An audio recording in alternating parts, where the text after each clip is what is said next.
नमस्कार दोस्तों, आज मैं आपको सावन मास में नित्य नियम से सुनी जाने वाली धरती माता की कहानी सुनाने जा रही हूँ। प्रेम से बोलिए धरती माता की जय हो, सावन मास की जय हो। बहुत समय पहले की बात है, शांतिपुर नाम का एक गांव था। वहां पर प्रेमलता नाम की एक औरत रहती थी, जिसके शादी के कुछ समय बाद ही उसके पति मर गए। उसके दो बच्चे, एक लड़का और एक लड़की थी। उसके पति के मृत्यु के बाद उसके घर की आर्थिक स्थिति ठीक नहीं रहती थी। वह मेहनत मजदूरी करके अपने बच्चों का पालन पोषण करती थी।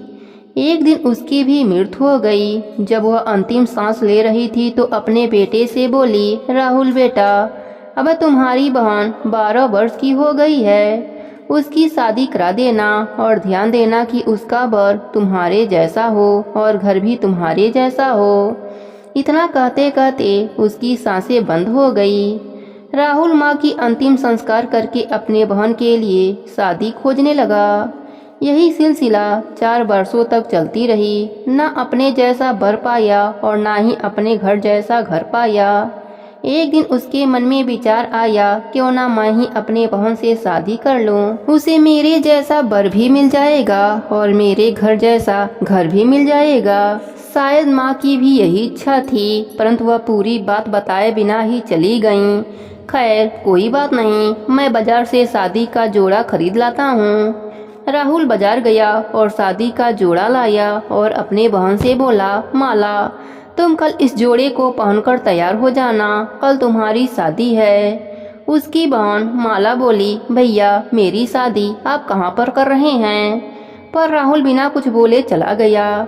पर माला बड़ा ही प्रसन्न थी। वह उछलती कूदती अपने पड़ोस में गई और सबको बताया कि मेरी शादी पक्की हो गई है और कल ही मेरी शादी है और मेरे भैया ने मेरे लिए शादी का जोड़ा भी ला दिया है। पड़ोस की काकी यह बात सुनी। उसने कहा, शादी पर किससे माला? माला बोली, मैं भी पूछी थी, पर भैया बिना कुछ बोले ही चले गए। इस पर काकी बोली, कहीं तेरा भाई तुझसे ही तो शादी नहीं कर रहा है, इसलिए वह किसी से कुछ नहीं कहा। किसी को कुछ पता भी नहीं है। शायद उसके मन में तुझे देखकर पाप आ गया है। तब बहन घर आकर अपने भाई से पूछा कि भाई तुम मेरी शादी किससे करा रहे हो? इस पर भाई ने कोई जवाब नहीं दिया। तब बहन समझ गई। उसने एक लोटे में जल लिया, चुनरी लिया, चप्पल पहनकर जंगल की तरफ चली गई। जंगल में गाय चराने वाले ग्वालों ने उससे पूछा कि कहाँ जा रही हो, तो वह कुछ नहीं बोली।